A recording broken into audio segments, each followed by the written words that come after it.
Hello everyone, welcome to my channel. ये plant जो मैं आप लोग को दिखा रही हूँ, इसमें बिल्कुल भी पत्ते वैसे नहीं है। ये झाड़ीदार बहुत ज्यादा हो गया था, जिसे मैं हार्ड प्रूनिंग कर चुकी हूँ, जिसकी क्लिप मैं आप लोगों के साथ शेयर नहीं कर पा रही हूँ।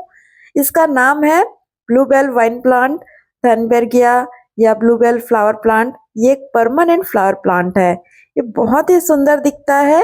इसमें एक ब्लू कलर की आपको ट्रम्पेट शेप में फ्लावर्स दिखेंगे, और इसको आप जमीन में भी लगाते हैं तो ये वाइन की तरह भी हो जाते हैं। और यदि आप इसे झाड़ीदार कटिंग करके अपनी शेप में लाना चाहते हैं तो ये आपको उस शेप में भी हो जाते हैं। और जैसे कि आप लोगों को ये दिख रहे होंगे कि ये बकेट से इसके रूट्स बाहर निकल चुके हैं। ये काफी समय से इसी बकेट में लगे हुए थे, काफी सालों से, और पूरे रूट बाउंड हो चुका है। अब वक्त आ गया है कि इसका बकेट भी चेंज किया जाए, और इसके रूट्स इतना ज़्यादा फैल गया है कि इस रूट्स को भी मैं ट्रिम कर दूंगी। अब मैं इसको रिपोर्ट करना चाहती थी, क्योंकि जनवरी या फरवरी का बेस्ट टाइम है। इस प्लांट को आप हार्ड प्रूनिंग कर सकते हैं। ऐसे प्लांट जो परमानेंट फ्लावरिंग प्लांट होता है, उन्हें हमें समय पर प्रूनिंग कर देनी चाहिए। और ये जो जनवरी और फरवरी का टाइम होता है, इस पौधे को अच्छी तरह से आप हार्ड प्रूनिंग कर सकते हैं। इसमें नई पत्तियां निकलनी शुरू हो जाएंगी और आप फिर से इसमें नए ब्लूमिंग पा सकेंगे। और प्रूनिंग करने का एक ये भी है इससे फायदा कि ये जो झाड़ीदार हो जाते हैं, अपने शेप में नहीं रहते हैं, तो हम इसे शेप में भी ला सकते हैं, वरना ये पूरी तरह से फैलने लगते हैं। आप देख सकते हैं कि इसका रूट्स किस तरह से पूरी तरह से बाउंड हो चुका था, और ये काफी साल से इसी बकेट में लगा हुआ था, जिससे इसकी मिट्टी भी बहुत पुरानी हो गई है। तो मैं इसमें नई तरीके से मिट्टी भी बनाऊंगी, इसकी सॉइल मीडिया रेडी करूंगी, और इसके जो एक्स्ट्रा रूट्स हैं वो सब कट करके मैं बाहर निकाल दूंगी। ये पौधा बकेट में इस तरह से फैल चुका था कि बकेट बिल्कुल भी नहीं दिखाई दे रहा था, और ये बिल्कुल शेप में नहीं था ये प्लांट। काफी समय से मैं सोच रही थी कि ये प्लांट को पूरी तरह से प्रूनिंग कर दूंगी। हार्ड प्रूनिंग करने के बाद मैं इसको रिपोर्ट करूंगी और दूसरे प्लांटर में इसे लगाऊंगी, ताकि मैं इसके जो रूट बाउंड हुए हैं रूट्स, उसे भी कट करके इसे अच्छी तरह से नई सॉइल दूंगी। ये काफी समय से इसी सॉइल में लगे हुए हैं, और जिसमें इससे अच्छी तरह से मैं ब्लूमिंग इसको मार्च में ले सकूं। तो ये प्लांट फुल सनलाइट में चलने वाले प्लांट है। काफी समय से मैं इस प्लांट को रिपोर्ट करना चाह रही थी। इसके रूट्स को मैं देख रही थी कि बकेट से पूरा बाहर निकलते जा रहा है, और जो इसके ब्रांचेस है वो भी इधर उधर टेढ़े मेढ़े पूरे फैल चुके थे, जिसे मुझे कट करना मैं बहुत टाइम से सोच रही थी।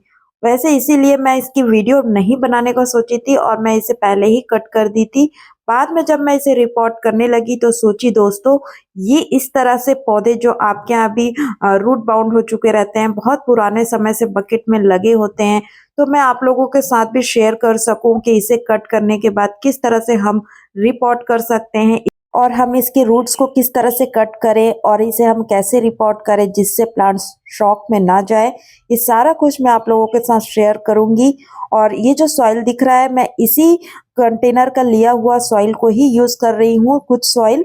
और इसमें मैं मिट्टी को अच्छे बनाने के लिए इसमें मैं राइस हस्क, मूंगफली के छिलके, वर्मी कंपोस्ट, ये सब मैं ऐड कर रही हूँ। कोकोपीट यूज की हूँ, जिससे मिट्टी भुरभुरी बन सके।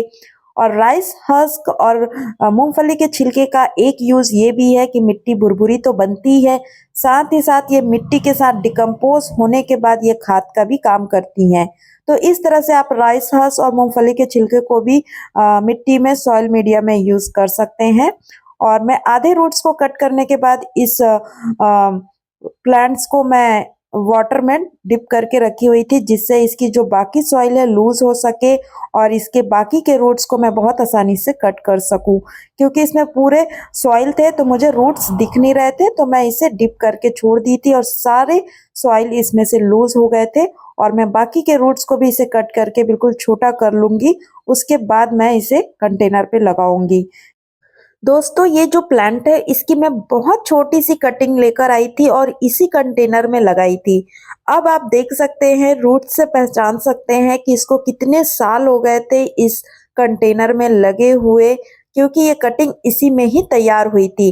काफ़ी समय से ये बहुत अच्छी तरीके से ब्लूमिंग दी थी और अब इसका टाइम आ गया है कि इसको हम नए कंटेनर दें, इसे रिपॉट करें, नए मिट्टी दें जिससे ये फ्लावर प्लांट और अच्छी तरह से हमें ब्लूमिंग दे सके।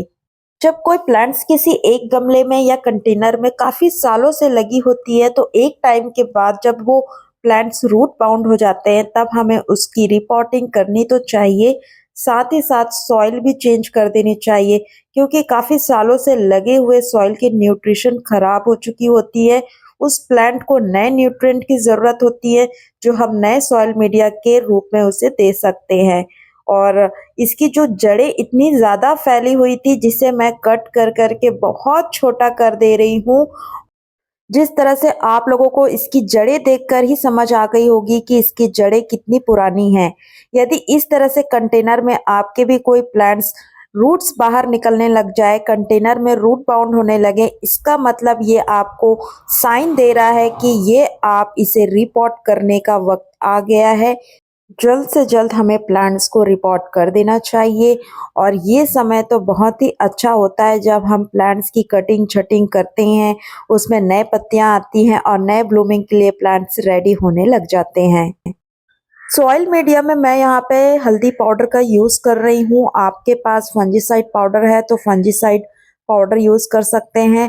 हल्दी का पाउडर भी बहुत अच्छा काम करता है सॉइल मीडिया में जब हम कोई प्लांट्स को रिपॉट करते हैं या एक गमले से उस गमले में शिफ्ट करते हैं या फिर उस प्लांट की रूट्स को कट करते हैं तो प्लांट्स का शॉक में जाना बहुत ज़्यादा हो जाता है और इससे बचने के लिए हमें फंजीसाइड पाउडर का यूज़ कर लेना चाहिए। और सॉइल मीडिया में आप ज़्यादातर फंजीसाइड पाउडर या हल्दी पाउडर का भी यूज़ कर सकते हैं। ये हल्दी पाउडर भी प्लांट्स के लिए बहुत ही बेनिफिट्स होता है। हल्दी पाउडर को चाहे तो आप लगे हुए प्लांट्स के गमले की मिट्टी को गुड़ाई करने के बाद ज़्यादा मात्रा में नहीं, थोड़ी मात्रा में आप उसकी मिट्टियों में छिड़क सकते हैं। इसका फ़ायदा एक यह भी है कि मिट्टियों में जो चींटी लगने का खतरा होता है तो हल्दी पाउडर से चींटियाँ नहीं लगती हैं। काफ़ी सारे लोगों को चींटियाँ सॉइल में लगने की काफ़ी शिकायत होती हैं तो आप हल्दी पाउडर का वो भी कम मात्रा में यूज़ करिए। और जो इसकी जो कटी हुई रूट्स थी उसको मैं इसी पुराने बकेट में जो अब मुझे एक और कंटेनर मिल गया है इस प्लांट के लिए और इस प्लांट के लिए मैं गमला ना यूज़ करके एक बाल्टी ही यूज़ करती हूँ क्योंकि ये बहुत ही झाड़ीदार प्लांट हो जाते हैं और बहुत फैल जाते हैं। तो इसके लिए बेस्ट होता है, ये काफ़ी मजबूत होता है मेरे ख्याल से और ज़्यादातर मैं ऐसे पौधों के लिए इस तरह से बकेट का ही यूज़ करती हूँ। तो इसके जो बाकी कटे हुए रूट्स था मैं इसी सॉइल को फिल अप करने के लिए इसमें यूज़ कर ली हूँ। ये डिकम्पोज़ भी हो जाएँगे और मैं इसे मिट्टियों से इसे फिल अप कर दूँगी। ध्यान रखें यदि आप भी इस तरह के कंटेनर यूज़ करते हैं तो उसको प्लांटर के लिए यूज़ करने के लिए आपको सबसे पहले ड्रेनेज होल ज़रूर बना लीजिए। इस कंटेनर में ज़्यादा से ज़्यादा ड्रेनेज होल बनाएँ जिससे जब भी आप वाटरिंग डालें तो इसमें पानी ठहरे नहीं तो रूट होने का भी खतरा होता है और प्लांट्स हमारे ख़राब हो जाते हैं। तो इतनी ड्रेनेज होल ज़रूर बनाएँ जिससे बहुत आसानी से जब हम इसमें पानी डालें तो आसानी से पानी बाहर निकल सके और मैं इसको अच्छी तरह से दबा देती हूँ जिससे एयर पॉकेट बिल्कुल ना बने और इसमें मैं मिट्टी को अच्छे से दबा-दबा कर फिल कर देती हूँ।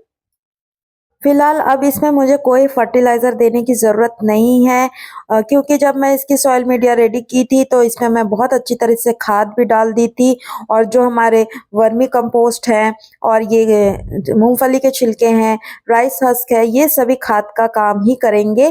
तो अब इसमें और एक्स्ट्रा फर्टिलाइज़र की अभी फ़िलहाल ज़रूरत नहीं है। 1 आध महीने के बाद मैं इसमें कोई फर्टिलाइज़र दे दूँगी। आप फिर से इसमें गोबर की खाद या वर्मी कंपोस्ट आप दे सकते हैं जिससे इसकी जो फ्लावरिंग टाइम होगी तो ये फ्लावर बहुत अच्छी तरह से ब्लूम कर सके। जब कोई प्लांट्स फ्लावरिंग का टाइम होता है तब उसे एक्स्ट्रा न्यूट्रिशन की ज़रूरत होती है, उससे पहले हमें उसे खाद प्रोवाइड कर देना चाहिए।